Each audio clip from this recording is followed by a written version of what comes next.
بسم اللہ الرحمن الرحیم۔ السلام علیکم ورحمۃ اللہ وبرکاتہ۔ آج ہم ہومیوپیتھی کی ایک عظیم شخصیت ڈاکٹر کانسٹنٹائن ہیرنگ کے بارے میں جانیں گے، جنہیں امریکی ہومیوپیتھی کا بانی بھی کہا جاتا ہے۔ ڈاکٹر ہیرنگ کی پیدائش 1 جنوری 1800 کو جرمنی میں ہوئی۔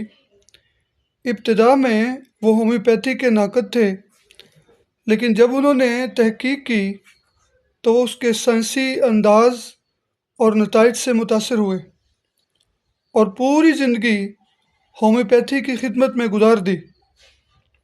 انہوں نے بے شمار نئی ادویات کی پروونگ کی، جن میں لیکسس سب سے مشہور دوا ہے، جو آج بھی دنیا بھر میں استعمال ہوتی ہے۔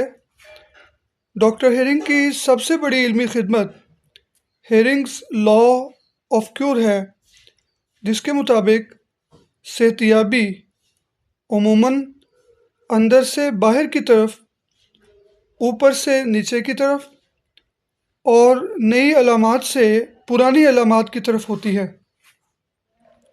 یہ اصول آج بھی ہومیوپیتھی میں بہت اہم سمجھا جاتا ہے۔ انہوں نے دی گائیڈنگ سمپٹمز آف اور میٹیریا میڈیکا جیسی عظیم کتب بھی مرتب کی، جو آج بھی معالجین کے لیے قیمتی حوالہ ہے۔ ڈاکٹر ہیرنگ کا انتقال 1880 میں ہوا، مگر ان کی خدمات ہمیشہ یاد رکھی جائیں گی۔